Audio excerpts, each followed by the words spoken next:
আত্মহত্যা করা মাঝে মধ্যে শোনা যায় ফাঁস লাগিয়া, বিষ খাইয়া বিভিন্ন প্রকারে আমরা মানুষ মারা যাইতাম।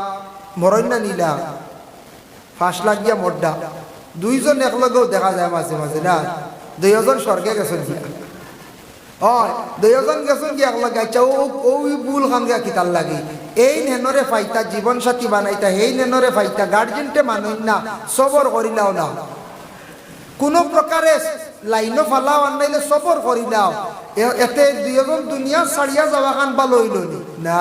দুইজনে কইল তেয়ার আন্দার আর নাই, দুনিয়া শেষ। দুইজন একলগে এক দড়িত মরি গেলা, পুলিশে ঠানিয়েছে সাইন নামাইয়া নিয়া বুক সুক ফারিয়া সারিয়া পোস্টম্যাডাম করিয়া নিয়া মাটি দিতরা মানছে কইতা ইগুন হোক মরসন বেলাইনে হোক বট গাছ লাগিয়া থাল গাছ লাগিয়া কিতাবা মাথু গাছ লাগিয়া মানুষ জনজাত গিন নাই। হিন্দু যদি কোনো বাই মরণ মানুষের শ্মশানও বেশ যায় না, তবে এগুন মরসন বড় বেলাইনে হইনি না কই যায়।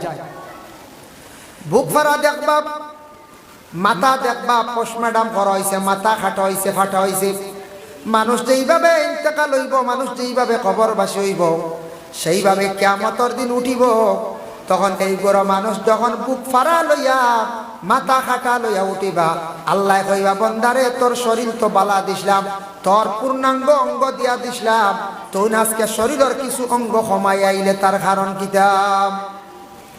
ওই সময় আল্লাহর দরবার সে জবাব দিব, মিসা মাতকে ছুটি দেওয়ার তা নাই বলে আল্লাহ জমিনে আমি ভুল এক কাম করে লাইছিলাম, বাদ করে লাইছিলাম বলে কিতা বলে নিজে নিজে আমি মরি গেছিলাম রে আল্লাহ, ভুল করে লাইছি বলে তুই নিজে নিজে মরার কারণে তোর শরীরের অঙ্গ কাটা, শরীরের বিভিন্ন শরীরের পার্টস নাই, তোর ওই কারণে আজকে তুই দরা খাইলে আমার কাছে জানিয়ারা তোরে আমি জেলা দিছিলাম নিয়ে আমার শরীর বানাইয়া দিছিলাম, ইলা তোর শরীর দেখাইছি না বন্দা তুই বড় বাদ কাম করছত, জানোর মালিক আমি ইলাম আল্লাহ, তুই নিলা যেন মরসত কুফরি অবস্থায় মরসত, তোর ঠিকানা জাহান্নাম, তুই আর জন্নত আশা করিস না, অপরিস্ত হলো ঘুরে জান্নাতটা নিয়ে লইয়া যাও, জাহান্নাম ছাড়া রাস্তা নাই।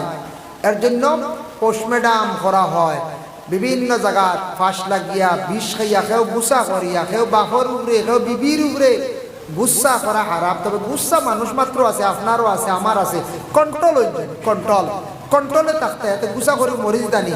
আজ থাকি কয়েক বছর আগে এক বেটি মরছে ওলা বিষ খাইয়া, স্বামীর বাড়ি মরয় নিলা, মরণ নানি মাঝে মাঝে, বা অবিবাহিত মরয়, বিষ খাইয়া মরি গেছে, খাইছে যে কীটনাশক যেগুলো খাইছে এগুলোর নাম উস্তাদ, এগুলোর নাম বিদা উস্তাদ, আছে না একটা উস্তাদ। কোনো হাসির পাত্র নাই, সালাম নিয়ে হাট ঠাট্টা করতাম না, সালাম নিয়ে উড়ে করতাম না। যদি কোনো বান্দা বান্দি হলে জীবনের মধ্যে সালাম নিয়ে ঠাট্টা যদি করিয়া তখন সালাম নিয়ে যদি হাসি ঠাট্টা করন, তওবা করক্কা নবীর এক সুন্নতরে ব্যঙ্গজন করলাম। এর কারণে আজ তাকি কিছুদিন আগে সোশ্যাল মিডিয়াত দেখলাম বাবা কোন এক জায়গার কিছু সংখ্যক ছেলেরা, এরাও কিছু আবার মেসা বহল দেখা যায়, জানি না কোন জায়গার, কোনো পূর্ণ ঠিকানা পাইছি না, এরা নবীর দুরুদ নিয়া বিভিন্ন ধরনের ব্যঙ্গ করছন, হাসি ঠাট্টা করছন। এরা তওবা করক্কা, আল্লাহকে ওয়াস্তে দয়া করিয়া সালাম বহুত বড় একটা ইবাদত, সালামের প্রতি আমরা আগ্রহী থাকতাম। সালাম যখন করবা, সালাম করলে এক মুসলমানে আর এক মুসলমানের কাছে সালাম দিলে মন মালিন্যতা থাকলে দূর হয়ে যায়, সালামে মোহাব্বত পয়দা হয়ে যায়, আর সালাম ইবাদতর দ্বারা কি হয় বলে আমল নামার মধ্যে সওয়াব লেখা হয়ে যায়।